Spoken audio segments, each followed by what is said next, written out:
ज्योत का विधान है। नवरात्रे में देवी की ज्योत लगती है, अखंड ज्योति लगती है, जवारे बुआए जाते हैं, कलश लगता है। ज्योत का भी विधान है।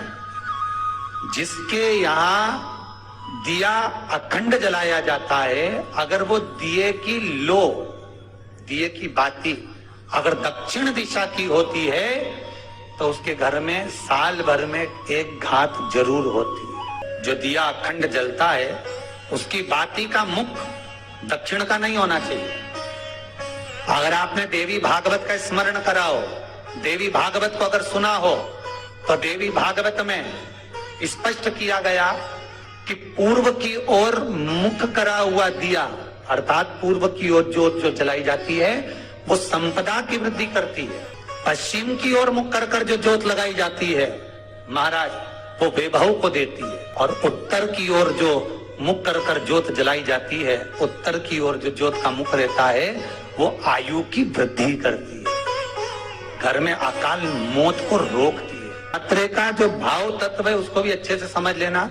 दक्षिण की ओर ज्योत ना लगाएं। अगर आपको लगाना है पूरब की लगाएं, पश्चिम की लगाएं या उत्तर की लगाएं। और जितने दिन महारानी जगदम्बा जगतधात्री दुर्गा भवानी, अब की बार माता जी घोड़े पर आई है। हर बार देवी बदल बदल के आती है, इस बार जो नवरात्रे आए वो घोड़े के आए। तो घोड़े पर जो देवी जी आती है वो समृद्धि को देने वाली आती है, लक्ष्मी की वृद्धि करने वाली आती है। जैसी घोड़े की रफ्तार होती है उस रफ्तार से लक्ष्मी घर में आती है। तो ये मत सोचना कि कोरोना महामारी ने हमको नीचे गिरा दिया या कोरोना महामारी ने रोक दिया, कमाई के स्रोत रोक दिए, धन रोक दिया। चिंता मत करना। मेरी माँ जगत जननी दुर्गा भवानी अब की बार घोड़े पर आई है।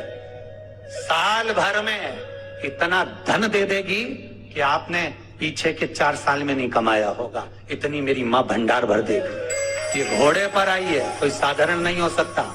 देवी भागवत में स्पष्ट किया गया, जब जगदम्बा मगर पर आती है उसका भाव अलग है, और जगदम्बा जब हाथी पर आती है उसका भाव अलग है, और जगदम्बा जब घोड़े पर आती है तो जगत को समृद्धिवान बना देती है, वैभव में कमी नहीं आती। अभी भले दुनिया के लोग अभी रोते हैं कि पैसा नहीं आ रहा, कोरोना महामारी ने सब तोड़ दिया, रोक दिया, पर चिंता ना करना।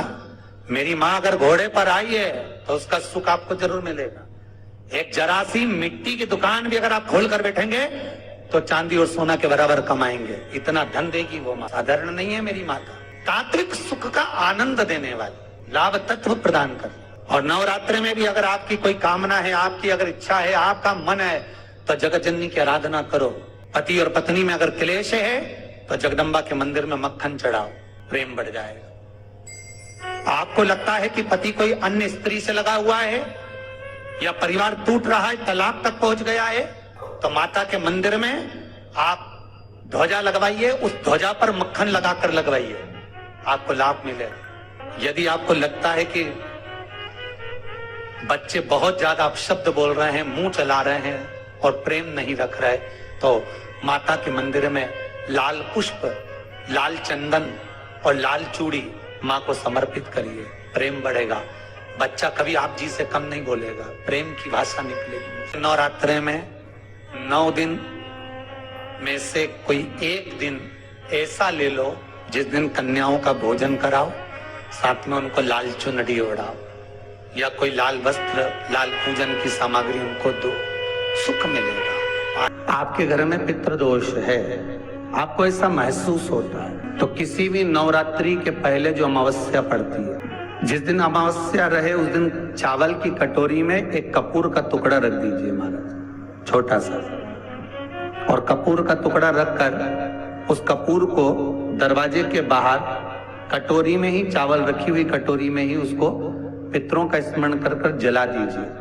और जलाने के बाद उस चावल को कहीं भी किसी भी वृक्ष की छांव में पक्षियों के लिए डाल दीजिए। शिव महापुराण की कथा कहती है, अगर मान लो पितृ आपको कष्ट दे रहे हैं, पितृ आपको तकलीफ दे रहे हैं, कोई काम नहीं होने दे रहे हैं, या कहीं आपको ऐसा लगता है कि पितरों का दोष है, तो वो पितृदोष देवी, अब ये जो आप करेंगे ये कब कर रहे हैं? अमावस्या के दिन आप उसको रख रहे हैं अमावस्या के दिन उसको रखकर रात भर अपने रखा कपूर के साथ में, सुबह एकम पड़ गई, नवरात्रि लग गई, उसी दिन उसको जलाकर आपने पटक दिया।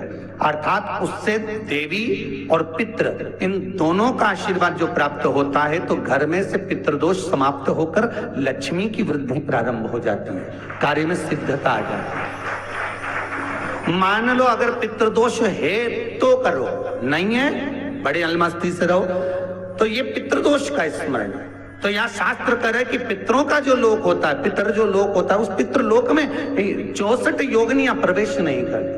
नवरात्रि का 5वां दिन रहे और मान लो कि आपके घर में किसी बच्चे की, लड़के की या लड़की का या मंगल विवाह नहीं हो रहा हो या शादी नहीं हो रही हो, या उस लड़के लड़की के लिए बहुत प्रयास कर लिया आपने, उसकी शादी हो ही नहीं रही, अथक प्रयास आपने कर लिया और उसका मंगल विवाह नहीं हो रहा, तो ये देवी भागवत में स्पष्ट कहा गया, देवी भागवत में वर्णन किया गया, देवी भागवत में वर्णित किया गया।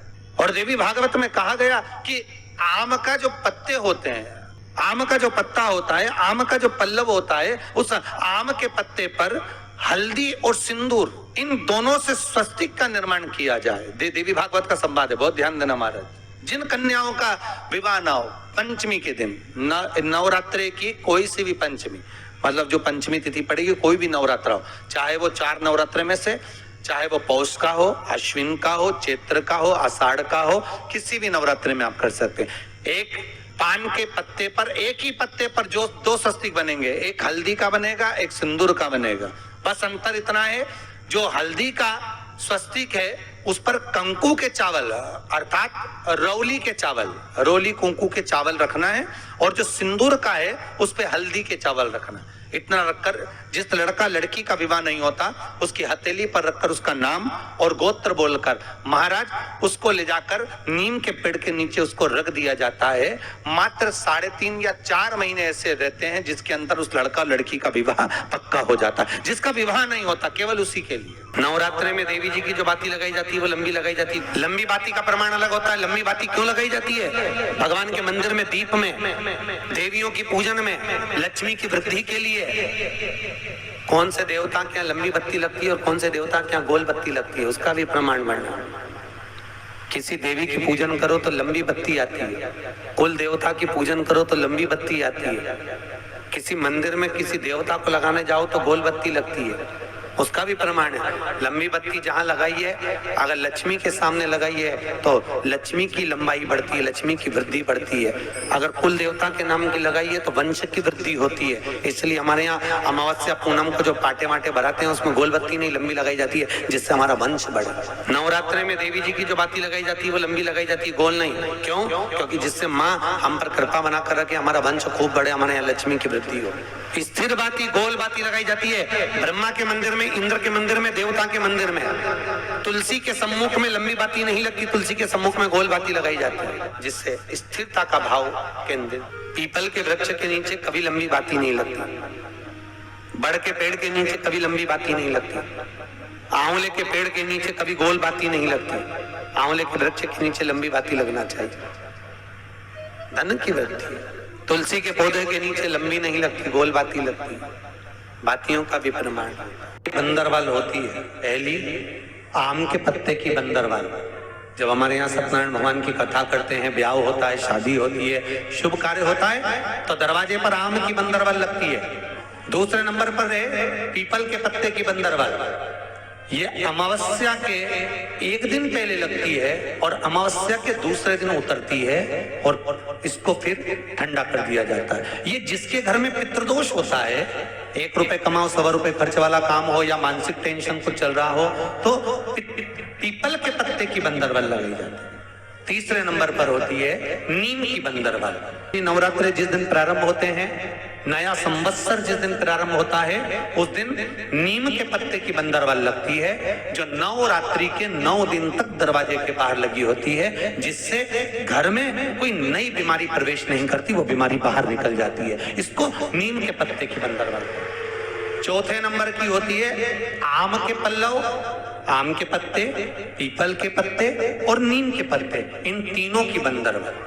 ये बंदरवाल 10वीं तिथि को लगकर एकादशी द्वादशी तक लगी रहती है और त्रयोदशी के दिन इसको निकालकर विसर्जन कर दिया जाता है। ये जिस घर में लोग चिड़चिड़ प्रवृत्ति करते हो, क्रोध उत्पन्न होता हो, घर में सामंजस्य नहीं बन रहा हो, आपस में क्लेश बढ़ रहा हो, कोई किसी की नहीं सुनता हो, तब ये आम के पत्ते की, पीपल की और नीम के पत्ते की पल्लव बंदरवाल लगाई जाती है। 10वीं के दिन लगती है, 10वीं, एकादशी, द्वादशी और त्रयोदशी के दिन इसको निकाल दिया जाता है। तो